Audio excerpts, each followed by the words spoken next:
hit like, and subscribe. You're watching the Marc Lamont Hill official YouTube channel. Peace, family. This is your brother, Marc Lamont Hill. Welcome to Night School. Every night here on the Marc Lamont Hill official YouTube channel, we hold Night School, where I break down the most interesting conversations, the most pressing topics, the most controversial subjects going on in the world today. And tonight is no different. It's good to see everybody. I hope you had a good weekend, a wonderful weekend even. Mine was interesting, challenging, frustrating, exciting. A lot of parenting stuff, a lot of running around, a lot of taking care of folk. You know, it's that season where everybody's getting sick and everybody got a lot of running around to do. So that combination had me up and down the East Coast, but it was quite pleasurable on the whole. So I'm just glad to see everybody here back at Night School again. I want to tell you, we are having one of the most successful months the channel has had in maybe half a year, and it's all because of you. I'm not doing anything special. I'm not doing anything amazing. I'm just fortunate enough to have your support. So thank you to every single person out there who has been watching, who has been supporting, who has been really just holding us down. It's been great. The views are up, the engagement is up, the donations are up, the super chats are up, the memberships are up. And I think it's because you all are seeing that even when an election is over, even when there's nothing on the electoral map that people are, or at least that mainstream media is pressed about, that the issues that affect our community are still affecting our community, and we need some place to talk about them. I think at a moment where people are doing superficial talking points, where they're doing the drive-by analysis that I always talk about, at a moment where that's happening, it's so important to have these intellectual deep dives, to have space to actually break something down, to actually move like a classroom, to actually do something different. So shout out to everybody who comes through here and understands that that's what we're about here at Night School, that that's what we're doing. And we're going to talk about all of it. I think, one of the most challenging parts of this moment, and this is just me being transparent for a moment about how I think about this show and how I think about the work that I do on this platform, is that there are so many interesting things happening in multiple directions. And this is one of those moments where all the different parts of my personality, my being, my professional life, my intellectual life, and my personal life are all kind of intersecting. And so, at the same time that I have to tell you about what's going on in Syria or bring someone on who can, and we have to talk about what's happening in Iran, we also got to talk about Diddy. We also have to talk about Jay-Z. We also got to talk about this new music that's come out. We got so much good music that has come out. And so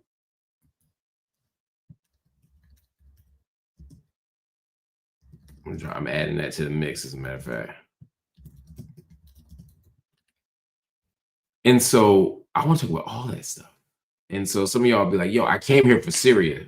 Or other y'all be like, yo, I came to talk about Jay-Z. Why are we still not talking about Jay-Z? So anyway, all that to say, this is a particularly interesting time of year where you're going to get where Night School is going to be even more of a mix of topics. It's not going to be all politics. It's certainly not going to be all pop culture, but it's not always going to be all geopolitics. Let's talk about a lot tonight. Let's cover the gamut tonight. Y'all want to do that? And by the way, tonight also I will be taking some super chat questions. So I know last night I was doing a live Q&A and baby boy woke up and interrupted it. Said enough with the chats. Enough with that. It's time for bed. So I didn't get a chance to do all of the Q&A. So please, if you have a super chat, if you have a super sticker, super thanks, whatever, drop it in. But if you have a question that goes with it, let me know, and I will make sure that I answer at least a handful of those questions tonight. Now, before we get started, I want to just ask a few things. If you first hit the like button, every single person who's in the Night School classroom tonight, I need you to hit the like button. Also, drop your name in. I want to know who you are. Drop your name in, drop your city, drop your state, drop your country, because we're all over. And let everybody know just how global this classroom is. Also, I want y'all to share the video. I want you to share this video you're watching right now with your friends, with the group chat, with social media community. Let people know that live right now, we're going to be talking about a bunch of stuff. And of course, as we invite people in, we're going to have conversations. If you'll be part of the conversation, of course, you have to hit the subscribe button. Only subscribers can weigh into the conversation by leaving comments. And when you do leave those comments, please, y'all, be on your best behavior. We are not always going to agree. In fact, sometimes we're going to disagree vehemently. And I don't care if you disagree with me, if you challenge me, if you tell me I'm dead wrong, you can do whatever you want, but please be respectful, not just of me, but of everybody who you engage in the comments. And please understand, on night school, in the night school classroom, the comments are a whole other conversation. They are a whole other classroom. Sometimes the debates are more intense on there than they are on screen. But when you're having those conversations, again, you can disagree, you can challenge, you can judge, you can critique, you can do lots of things, but what you can't do is be uncivil. What you can't do is be disrespectful. What you can't do is speak in a way that doesn't reflect a beloved community. That's what we're trying to create here. And I know it'd be trolls. I know it'd be haters. I know it'd be trash talkers. Either engage them or don't. But we gotta be respectful at all times. Now, if you don't do that, of course, you get a warning the first time.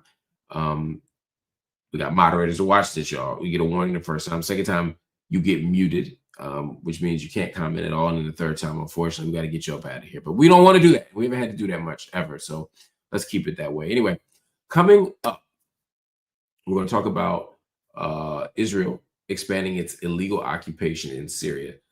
Not only is Israel expanding its settler population, it's trying to double its settler population. And of course, we got to begin with, we got to talk about rather Jay-Z as well.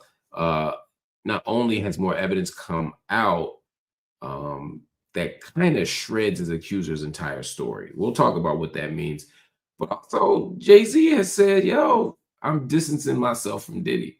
He didn't say that. He just did it. His lawyers certainly did it. Jay's been very clear in saying, I know him.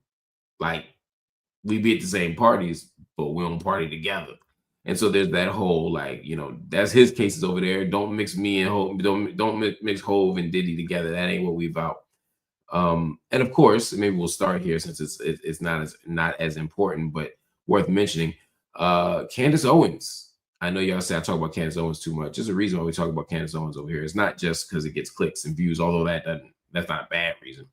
It's because what she's going through on this Israel thing speaks to the interesting complexities and contradictions and tensions between right-wing evangelical Christians, between the pro-Israel movement, between Black voices. All of it is in this interesting mix. And suddenly people who you thought were long-term bedfellows are suddenly not in the same place. And I think Candace Owens is experiencing that a great deal.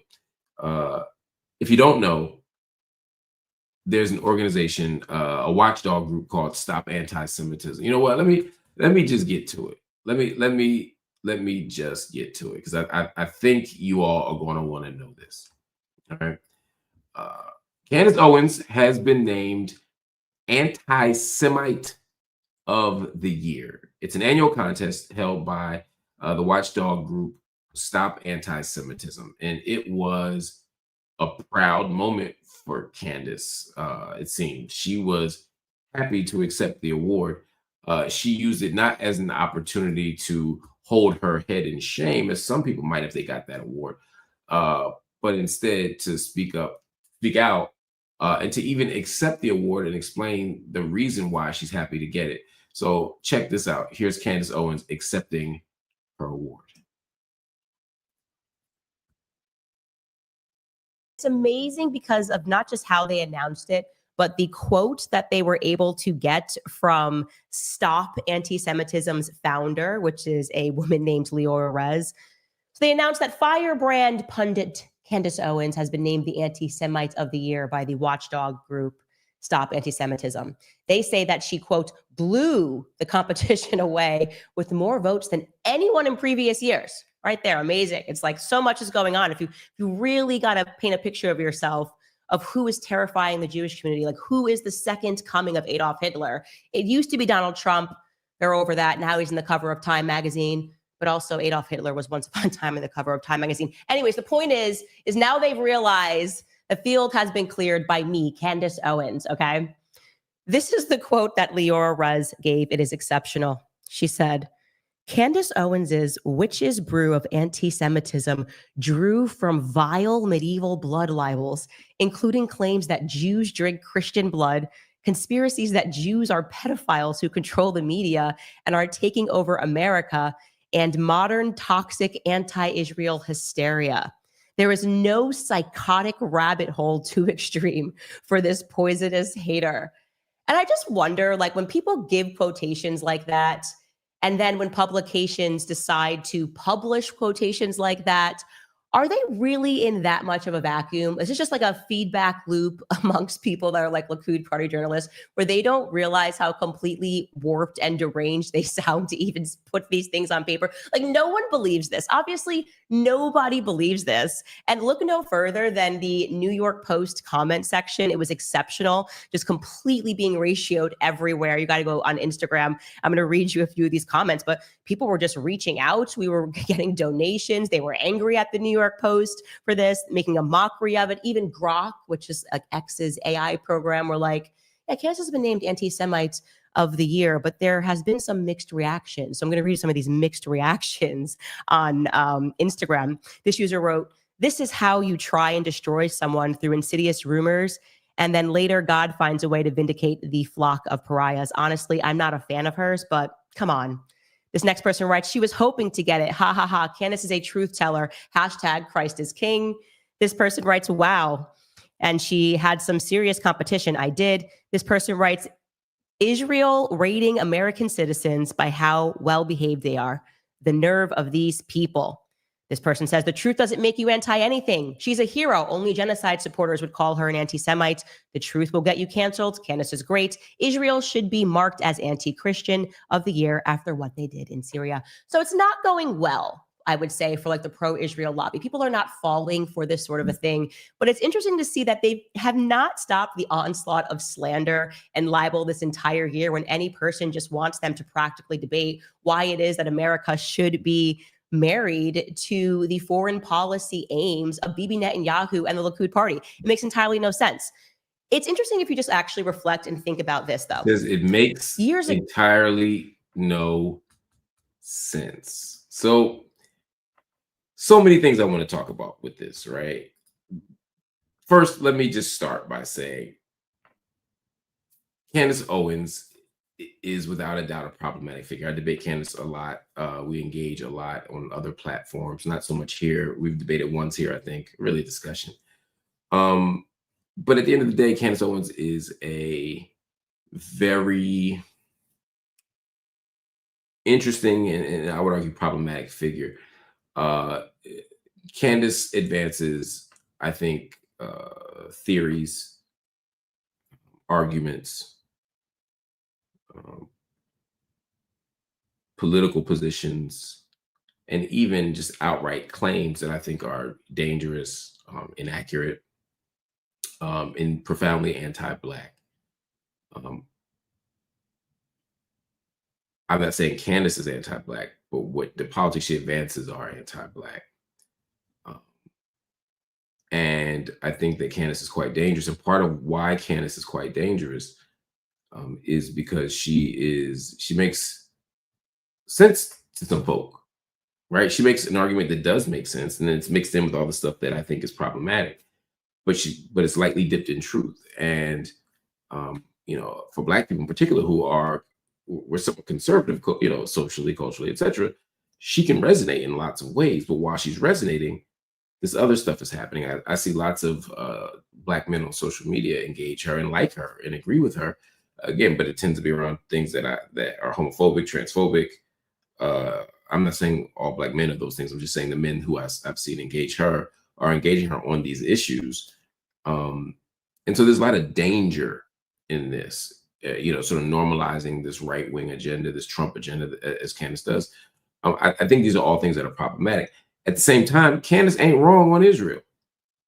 Now, I would say she needs to push her critique even deeper. This isn't just about Bibi Netanyahu. This isn't just about the Likud party. This isn't just about the particular regime that's in place in Israel right now. Israel as a state is structurally incapable of yielding democracy or justice. It's an ethno state. And unfortunately, it's an ethno state that is built upon the exploitation, the extraction, the marginalization, the repression of Palestinian people. And so I'm saying Candace could go even further in her critique of Israel, but Candace really came to the fore in the last 12 months with her critiques of the Israeli genocide in Gaza. By speaking up against the Israeli genocide in Gaza, Candace Owens suddenly had friends that she never expected, but a whole lot more enemies that she never expected. Suddenly, Ben Shapiro and the Daily Wire, you know, this entire right-wing media outlet that loved her and promoted her and funded her and all these things, they now suddenly were marginalizing her. They were marginalizing her. They were lying about her. They were isolating her. They were spreading rumors. They were leaking rumors to the media about her, allegedly. All of these things were happening because Candace spoke out. And again, Candace didn't make the most, she didn't join the PFLP. She simply said, innocent people are dying and this is wrong. That a Palestinian child is worth just as much as an Israeli child. I mean, these aren't extravagant or grandstanding type of comments. These are fairly base level stuff. But to her credit, she was saying this. When I say base level, I simply mean it should be obvious to people how wrong the genocide is, and yet people aren't saying anything. And she's also saying, as an American patriot, which is how she would self-identify, why are we spending our money on this war? Why are we spending our resources? Why are we spending our capital, you know, on this war or on this, what I would call genocide, as it is? So it makes sense that Candace is speaking out, but it's not common for people on the right, particularly in that Prager University where she once was, and the Daily Wire where she once was. And that in that community, they typically don't speak up. These are people who tend to hate Jewish people and love Israel. And so you tend to see a lot of anti-Semitism smuggled in there at the same time that they're advancing the Zionist, the project of political Zionism. That said, the Watchdog group gave her the title Anti-Semite of the Year. Now, obviously, a title like Anti-Semite of the Year on its face seems like the worst thing a person could receive. I don't think there's any way for me to fully emphasize how much I stand against anti-Semitism. Anti-Semitism is awful. Anti-Semitism is immoral. Anti-Semitism is real. And it's something that we need to stop at every corner of the world, every sector of our social landscape, every part of our, you know, of our culture, every nation state in the world, every country in the world, every geographic place in the world. We need to be like, look, where is anti-Semitism? And we need to stamp it out. The hatred of Jewish people for being Jewish is something that we need to be very mindful of. The advancement of these evil tropes, etc., all of it is awful. That's not a perfunctory thing that I feel like I have to say. I don't have to say that. It's something that I think I need to say morally. It's something that I feel compelled to say ethically. So when I hear someone called an anti-Semite, I stop and I look and I listen, because I don't want to be around no anti-Semites. When it comes to Candace, though, and when it comes to this award, this is not an award for actual anti-Semites. I'm not saying an anti-Semite can never win this award, but I'm saying the criteria they use to determine who the anti-Semite of the year is typically how much are you critical of Israel? How much are you protecting Palestinian rights? Look at this. Last year's winner in 2023 was Rashida Tlaib, our beloved congresswoman out of Michigan, out of Detroit. They called her Anti-Semite of the Year. What did Rashida Tlaib do last year? Well, she said free Palestine. She even said from the river to the sea. She refused to sign legislation that was superficial and showboating and really didn't address any kind of real fundamental issues in society. These "we won't let Hamas into America to immigrate" bills are ridiculous for all the reasons, right? Not because people are dying to get Hamas to immigrate, but because Hamas wouldn't immigrate anyway. The bill isn't really stopping something from happening. It's just creating a spectacle around something that's not going to happen. The year before that, in 2022, Kanye West won the honor. Now, Kanye is a different case. This is where it gets tricky, right? Because Kanye West has said and done many things that are anti-Semitic. I mean, the man stood up and said he loved Hitler. Kanye West also isn't mentally on his A game all the time. So I don't make excuses for Kanye West, but I also kind of understand why someone would call Kanye West an anti-Semite. And that's why this award is so complicated. Most of the time it's given to people who are simply pro-Palestinian, but then they give it to an anti-Semite. And if you give it to Kanye West, Kanye West says and does things that are anti-Semitic. He blames Jews for the problems of the world. He talks about these Jewish doctors who did awful things. He points to their Jewishness as the reason why things are happening. It's very clear and transparent that Kanye West has increasingly become anti-Semitic in his language, in his expression. I mean, there's a reason why he lost that Adidas deal. There's a reason why companies are running for him. There's a reason why banks literally won't let him bank with them. All right. Kanye West is an anti-Semite. So it really does shift from year to year. This group, though, is not invested in simply fighting anti-Semitism. They're invested in policing the behavior of activists. They're invested in, punishing dissent. The year before, Kanye won Anuradha who's on the board of Ben and Jerry's. Again, activist organization trying to do the right thing. But when they start speaking against settlements, no, anti-Semite. The year before that, it was in 2019, it was Ilhan Omar. I'm sorry, before that was Nadine Kiswani. Before that was Ilhan Omar in 2019. Ilhan has been speaking courageously for Palestinian freedom and liberation. She's had a critique of Israel. Has she said things at times that are wrong? Has she not wrong, but maybe has she misspoken? Has she had a poor choice of words from time to time? Yeah, everybody does. But at the end of the day, Ilhan Omar absolutely has no hatred toward Jewish people. She absolutely does not do or say or allow said or done things that cause harm to Jewish people or support the harming of Jewish people. At the core, Ilhan Omar is very much about justice and love. And yet they made her anti-Semite of the year. This is what I'm talking about. There is a way that these organizations, the model, you notice how many people here are people of color? Nobody from the KKK, nobody from one of these right-wing evangelical organizations, none of these pastors that believe in some weird eschatological,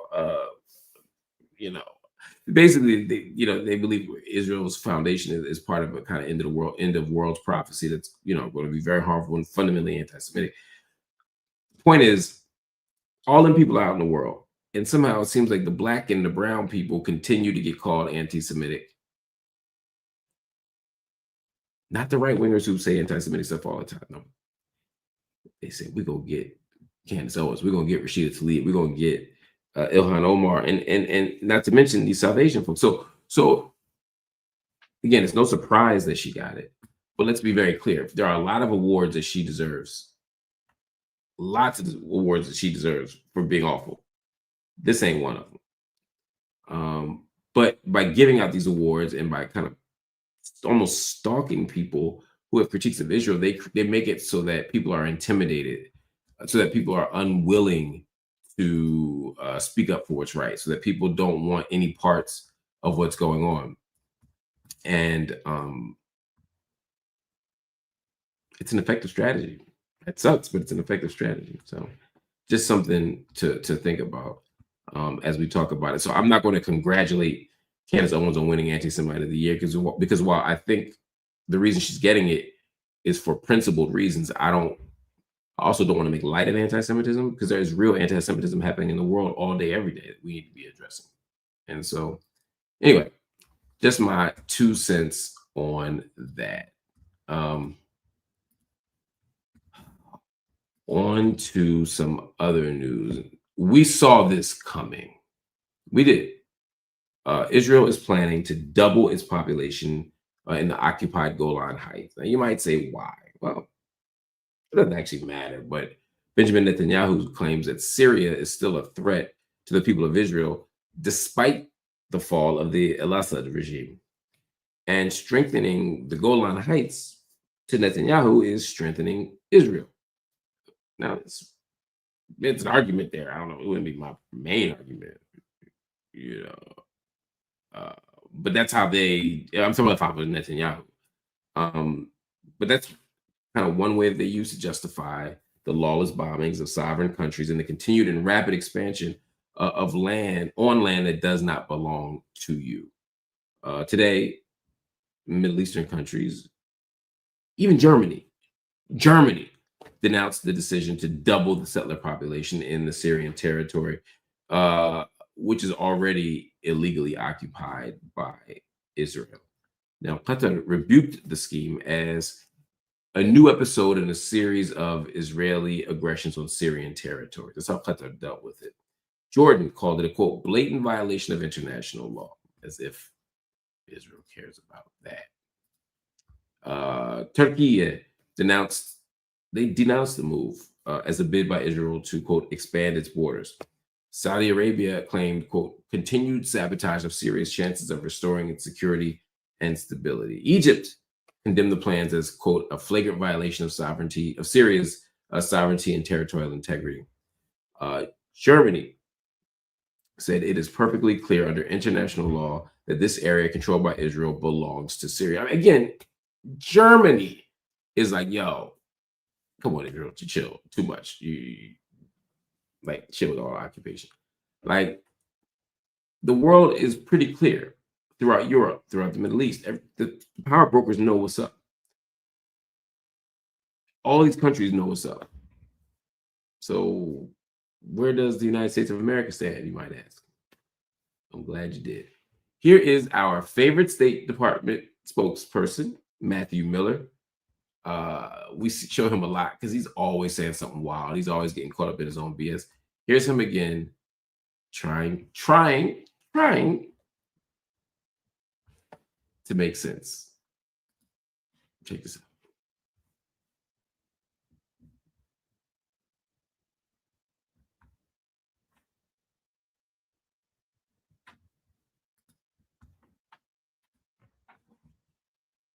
Because you use the words, no party should take any actions or any actions that are unilaterally in the interests of that other party over the broadest interests of the Syrian people. There's no way that you could then see what Israel's doing that's not a unilateral action in the interest of it. So first of all, we have made that clear to every party, including the government of Israel. I'm not sure that the just to argue with the kind of the logic train that you presented, I'm not sure that increased weapon stockpiles sitting around Syria is necessarily something that's in the interest of the Syrian people at the end of a brutal civil war when they have seen those weapon stockpiles turned on their own people. What about the territory that is being invaded by Israel, that is the buffer zone? And we have made quite clear that we believe that action ought to be temporary. Israel has said, and they can speak for themselves, that they took the action because they saw the Syrian army withdraw from that buffer zone, and it created a vacuum that could be filled by terrorist groups. They have said it's temporary. They can speak for themselves. We have made clear that we believe it also ought to be temporary. Yeah. So you're saying that the destruction of Syrian arms and the Syrian army is actually in the benefit of the Syrian people? I just want to. That is not what I said. I said what did you say? I said this is what the way the government of Israel has explained the action. Sound crazy. Taken. I was just. I would. You sound crazy, sir. You sound crazy, sir. As I was saying, Stephen Miller sounds incredibly crazy. Trying to explain to somebody how doing harm to somebody is going to actually be good for them is always a fool's errand. But beyond that, we see something here very clearly. Syria is under attack. The al-Assad regime's fall signifies a sense, a glimmer of hope and possibility for a better life, for democracy, true democracy, whatever that means, for just a relief from various forms of oppression and repression. Like the falling of Bashar al-Assad is no small deal. It's absolutely no small deal. And thinking about Turkey, Turkey in particular, given the kind of imperialist impulses that we see coming from Turkey as well as Israel, it's important to keep an eye on that. But right now, the thing that is most urgent is Israel's potential takeover and of the Golan, and the doubling of the settler population. Wherever Israel is invading, wherever they're blowing stuff up, it's never been to get Hamas. It's never been to create peace. It's never been to beat back troops at the border. It's none of that. It was to expand the reach and the power of Israel. That's the point. Everything else is BS.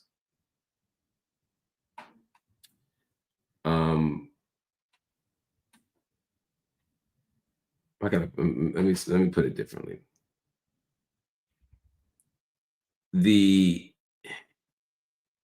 goal of building a greater Israel, which seemed like a right-wing extremist plot, right? And in some ways it is no longer well beyond the boundaries of the possible, or certainly not the probable, but not even the possible. It's no longer impossible that in 10 or 20 years we could see greater Israel. We could see Israel touching parts of or consuming parts of Iraq and parts of Jordan and parts of Lebanon. Right? It's not impossible. And Israel has a very particular manner and strategy for achieving that goal of building and growing Israel's political power and reach. It's the civilization card, right? It's the pheno-nationalism card. It's the white men are going to come save brown women from brown men, right? As Gandhi Spivak talks about. This is going to be, we're going to liberate. Oh, we're going to create peace. Oh, we're going to stop all the sectarian violence. When it's the colonial or neo-colonial power brokers who created those divisions anyway. So all of this is part of the mix. And yet still, it is very clear that annexing the Golan, that building anything up there is a violation of international law. It undermines Syria's sovereignty, its territorial integrity of Syria. And Israel's like, yeah, those rules don't apply to us. And we see that with the United States. They say, oh, these rules don't apply to us. Or more often, they just don't say anything and they just keep on rocking. So to hear Matthew Miller spin the most ridiculous BS, to hear Matthew Miller try to make sense of something that when you say it out loud just doesn't, that's what you're witnessing right now. That's what I don't envy those people in the press room. Y'all get y'all money worth.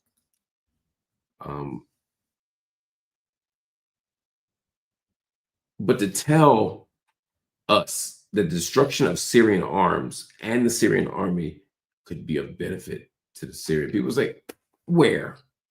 How? Please explain. I'm open to being explained. This is being explained to me. I have no idea what you are talking about, though. So we had no extra charge for that commentary. Let's keep it pushing, y'all. We got two more that I want to talk to y'all about. One is about Jay-Z. I thought it was so fascinating how Jay-Z over the last weekend has been going through a lot, but he's made it very clear to stay close to family and to stay away from the weirdos. By the way, if you're just joining us now, jump in the chat. Let us know where you're from. Don't forget to hit all the buttons. Join, like, subscribe, etc. Subscribe to the channel, Marc Lamont Hill official YouTube channel, and hit this like button, please. You can also share it on social media, and you can ask more people to join night school so that our classroom is packed every night. And please, of course, head over to Instagram and give us a follow at Night School MLH. The link is posted in the description of this video, and it'll take you directly there. So, I wanted to get that out the way. Let's talk now about Diddy, or as Jay-Z apparently would say, who? Jay-Z's lawyers are fighting hard to distance Hov from P. Diddy. They issued a statement making it clear that, quote, there is no friendship or lifetime bond here. Just because they knew each other or know each other, that doesn't mean anything. Ooh, this is interesting. Now, Jay-Z's been coming out swinging ever since he was named as Celebrity A in a lawsuit over the alleged rape of a 13-year-old girl with Diddy. Now, of course, Jay-Z has staunchly denied this. He issued a statement on Rock Nation last week. He's made it very clear that he didn't do this. He didn't do anything like this. That this is a hoax and that the lawyer is a shakedown artist and who's undermining the cases of real people and the claims of real people, real victims. So it's been messy. But the thing that made me bring this up now is the fact that Jay-Z has not only said, yo, his cases is not my cases, right? Like, I don't know what y'all think, but his cases ain't my cases. So whatever y'all think is going on, whatever y'all got going on over there in the Diddy camp, don't bring that over to me. And stop acting like we're thick as thieves. We two homies that who kick it all the time. Because if that were the case, yeah, it'd be hard to say, yeah, my best friend's doing wild, freaky shit, and I don't know anything about it. That would be tough. But that's not what happened. According to Jay-Z's lawyer, he said, because they asked Jay-Z's lawyer very specifically about Diddy and Jay-Z's relationship to Diddy. And so Alex Spiro, Jay-Z's lawyer, responded to that. He said, Mr. Carter has nothing to do with Mr. Combs or Mr. Combs's case. They knew each other professionally for a number of years, just like in all professions, people know each other. They go to the NBA All-Star game. They support each other. That's just how professions work. There's no close association between any of them. That is also a matter of fiction. That's all that there is. He doesn't know anything about the charges or allegations against him, and he has nothing to do with that case, and there is nothing more to say. So Jay-Z and his people are like, no, we're not playing this game. We're not going to get tied up with every crazy thing Diddy did, because people seem to think that Jay-Z and Diddy are best friends. And look, I can vouch. I'm not friends with either, but I know them both. I can tell you that they don't kick it like that. They don't walk around, hey, yo, man, you want to go to the movies? Yo, man, let's do this thing. I'm sure they've been in some interesting places at interesting times in their lives. They've been in the game since the mid-90s. So I get that. But I also know for a fact that like they live in their own worlds. Jay-Z, when he's out with his people in his squad, he's not rocking with Puff and vice versa. But it's interesting that Jay-Z is like, look, I have to distance myself from Puff now. So I think he may be so he's wedging the space between him and Puff. Again, he said we knew each other professionally. This is attorney. We knew each other professionally for a number of years. Just like in all professions, people know each other. Now, they know more than know each other. Them Rock Nation brunches and all that shit. They know they do more than kick it out when it's kick it or hang out when it's absolutely and unavoidably necessary. They do more than that. They have a bond. You don't become one of two billionaires in this business and not have a bond with the other one, even if it's an intense rivalry, which this really isn't. You got a relationship with them. It's not just that they did appearances together. They've hung out. They've done other things.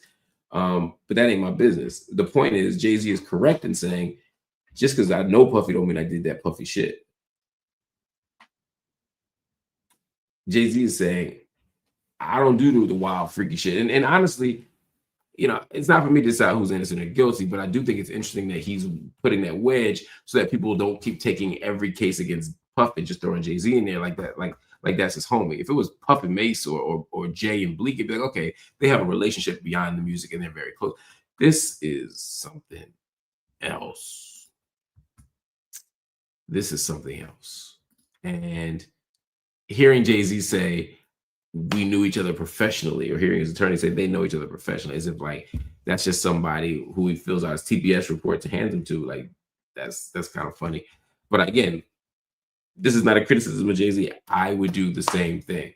If I was about to be facing $1 trillion years from shit I didn't do, because I know somebody who did some other shit that people are finding problematic.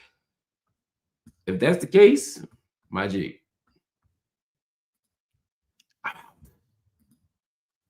I'm not snitching. I'm not taking on other cases. I'm not doing none of that wild shit. What I am doing is getting. Anyway, Jay-Z is handling it right. I would say on that front. And speaking of Jay-Z, there's another piece to this Jay-Z story that we absolutely have to talk about. a week ago, the world was on fire when the allegation was made public that Jay-Z was being accused in a civil case of sexually assaulting a 13-year-old girl. It shook the world. People had theories, people had arguments, all the things. Jay-Z responded decisively with his commentary, which again, to me, was a positive sign and kind of something in his favor, tipping a feather in his cap. But Jay-Z's attorney was not done. Jay-Z was not done. Jay-Z today, Monday, December 16th, said, we're going to go even further. He's no longer just saying this is a frivolous case or this is blah, blah. He's saying it just never happened. This is not for truth and justice. This is for money. This is what he said. And I'm gonna have some caveats I want to add to this, but that's the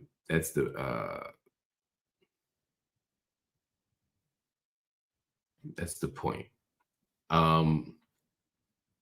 Jay-Z's attorney responded today, and he tore the accuser up. Now, mind you, I watched the NBC special this past weekend. Watching it made me uneasy.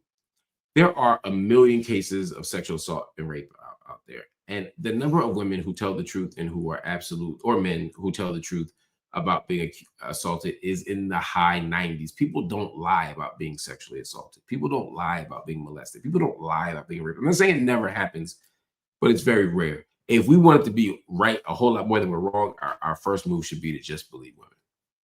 Just believe victims. Then we got to worry about that. So I enter these cases in these stories hoping that it all gets sorted out. But the fact of the matter is this woman's already been assaulted. She was assaulted 24 years ago. So we can't make her whole again. We can do some things, but we can't make her whole again emotionally. But you can write that check if she was sexually assaulted. You can make people pay civilly. She needs therapy. She needs the housing. She needs all these things. It totally makes sense to me if it happened. But what Jay-Z has pointed out, or what his attorneys have pointed out, is more and more inconsistencies. The attorney said these are not minor inconsistencies that they're finding. If you look at the time, it's not possible that this could happen. Now, he understands, at least according to his words, that things can get complicated.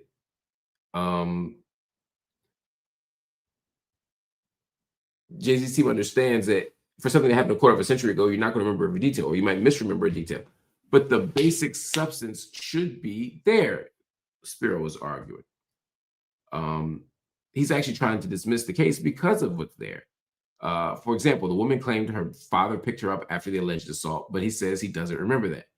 The Jane Doe also says she spoke to another celebrity at the after party where the sexual assault took place, but that person, Benji Madden of the rock band Good Charlotte, says he was not in New York that night, but on tour in the Midwest. So she's imagining a conversation that didn't happen. She's alleging that her father picked her up, and he's like, I would remember something like that. Of course he would. It was a 5-hour drive. Who remembers that? Who doesn't remember that? Well, Spiro took it further, though. He said the house where the woman claims that she was raped isn't actually real. He said, quote, there is no such location. We don't know whether they created a location in order to try to get jurisdiction in New York so they could bring this case to New York, whether they just didn't do their homeworks. Mr. Spiro, I can tell you, the simplest answer is usually the most likely one, right? Occam's razor kind of thing, right? They're probably just not doing their homework. Jay-Z's attorney says at the time that she claimed to have been attacked by Jay-Z, assaulted by Jay-Z, he was actually at a different event. And he has photos, and he's shown the photos of Jay-Z at that other event. Spiro said the victim said she wanted the award show from a Jumbotron. I'm sorry, Spiro said the victim said she watched the award show from a Jumbotron outside of Radio City, but explained that, which is interesting, right? So she says, look, I watched the whole thing in Radio City on the Jumbotron. Here's the one problem. There was no Jumbotron that year. And they're also saying, like, come on, man, like, this is wild. So here's a quote, again, from Jay-Z about this, or from Mr. Spiro, his attorney. Jane Doe says she's alone. She's at the party alone, this 13-year-old girl, and she finds herself in the room with the 3 most famous people at the party. Just think about how unnatural, how little common sense that makes. I mean, he makes an interesting point. Again, a 13-year-old sneaking into an after party and finding Hove and Diddy and yada, yada, yada. That seems wild to me. And I know people say she may have looked older. I don't know of any 13-year-olds that don't look 13, maybe 14, occasionally 15, but definitely not 18. So it would be very conspicuous. But anyway, Spiro says, according to her, one of the witnesses is a female celebrity who's just standing there watching the repetitive rape of a child. There's an adult female in the room watching this. Afterwards, she says she runs out of the house naked. None of them noticed that. None of them pay any notice. For 24 years, none of them has said anything. Okay, so I have to push back here. First, lots of people are sexually assaulted and don't say anything for decades for all the reasons, for trauma, for fear, from a million reasons. People sue civilly, even when there's a criminal option, because they don't trust the criminal legal system. That's a reason. Saying that she could not have been sexually assaulted because there was a woman in the room. There are women, especially in this business, who will watch that happen and say nothing. Just like there are even more men who will watch this and say nothing. All of this is part of it, right? None of it makes sense. But the evidence is coming out slow and steady, and it's not looking good for Jay-Z's accuser. Again, I'm not here. I happen to believe Jay-Z, but you know, I wasn't there. Nothing surprised me about anybody anymore. But I don't believe Jay-Z is guilty. I believe Jay-Z is innocent of this. I believe he's being set up, and I believe that this is deeply problematic because more than 90% of the people who are sexually assaulted, they're telling the truth. So I hate seeing these kind of moments which undermine our capacity to create those kinds of spaces. But yo, Jay-Z and his lawyer definitely ate that case. They definitely ate that case. And so I expect this to get dropped within the next 30 days. That's just my opinion. Again, I don't have any hard evidence, but that's just my opinion. Shout out to Robin Walker Murphy, who just gifted 10 Marc Lamont Hill memberships. If you're out there, please consider donating 5 or 10 memberships tonight. It's great for the channel, and it also gets more people engaged. It's something to think about. We got new questions, new comments coming in, stuff that I want to get right at. But again, shout out to Robin Walker Murphy for her generous donation. We got one from D. Marie. Thank you so much. AK says, here's 5 Marc Lamont Hill memberships. Thank you, AK. I appreciate you again. Y'all snatch them joints up while you can. Bob Bourne is matching the energy of Bullet the Bunny, who said, "Who will match me?" Jazz LP, Dallas's Finest, also did the same thing. So we're solid here. We're solid here. Thank y'all. I got a question coming in that I want to get at before we go anywhere tonight. I want to take a solid question. Jermaine Thompson said, "What are your thoughts on Stephen A. Smith, specifically his political commentary? He seems to be aligning more and more with the right. I think I've heard you mention he was a friend of yours." First, shout out to Stephen A. Smith. He's about to sign a huge contract over at ESPN, and he deserves it. That network makes so much money on his back. I don't think there's a check. There's no bag big enough to be too much for what Stephen deserves. That's first. Yeah, I don't know if I think Stephen A. Smith is moving more and more to the right. I remember doing TV with Stephen when I was still at Fox News over a decade ago, maybe closer to 15 years ago or something like that, and maybe 13 years. And I got to tell you, he's the same guy. You might not like what Stephen A. Smith says. You may not agree with what Stephen A. Smith said, but he believes it, and he only speaks truth. He doesn't do the fake takes for clicks thing. No rage put baby is what I'm talking about. He speaks up and speaks out. And I disagree with him on lots of stuff. I think that what he calls kind of good old-fashioned common sense centrism actually smuggles in a whole other ideology that I think people miss. But at the end of the day, there's nobody better in the media world than Stephen A. Smith. And while politics, he wouldn't be at the top of the political list, he can certainly hold his own. And God forbid he gets anything. Anyway, just the sky's the limit for Stephen A. Smith. Shout out to him, my brother. Love you, brother. He'd be wrong his two left shoes on some of that political shit though, but that's another conversation for another time. Andre Vega with the donation. Thank you, thank you, thank you. Let's see here. Is there anything else that I want to clear my heart and mind of? Is there anything else I want to say here? I did have a thought on Snoop's album, but I'll tell you another time because I'm tired. But shout out to you, Andre Vega, once again for the super sticker. I appreciate it. Feel free to follow that lead, y'all. All the super stickers in the world are helpful. If you have a question that you can drop in on was it super chat, super thanks, super sticker. If you can do that, go ahead. If not, let's keep it pushing, y'all. I want to return to the Jay-Z comment for just 1 second, though. Let's not use it as an opportunity to pile on to this young woman. You know, again, I don't know her life, I don't know her story, but I do know when people do really ridiculous things, it's usually connected to something. There's a trauma, there's an issue. I don't want Jay-Z to get prosecuted or to lose a bunch of money for something he didn't do. You know, and so I see him as the victim here, assuming he's innocent as he says he is. But my heart also bleeds for the accuser who's been holding on to this. Maybe she thinks she was assaulted. Maybe she can't tell black people apart. Maybe, I mean, there's so many theories but it could just be what it looks like is that somebody filed a false charge because they could. But the evidence from where the cars were to where the stage was, I mean, none of it makes sense. Also, your father driving 5 hours to pick you up, put you in a car and turn right back around, drive another 5 hours back with no rap. Seems wild to me. But again, I'm not here to tear this young woman down.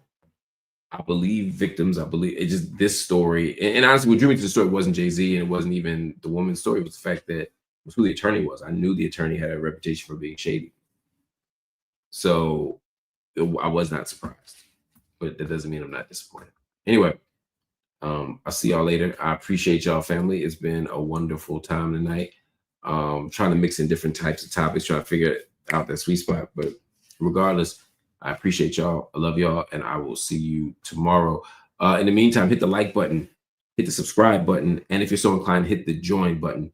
Become a monthly paid member of the channel. But just hitting like and subscribe is free, and it will help you get the content. It will help extend our reach in this crazy media world. If you can't make a monthly commitment through the join button, I'm going to ask that you make a commitment tonight to make a single donation. Consider it tuition for the month of night school. Cash App, PayPal, Venmo, Zelle. Drop something in, family.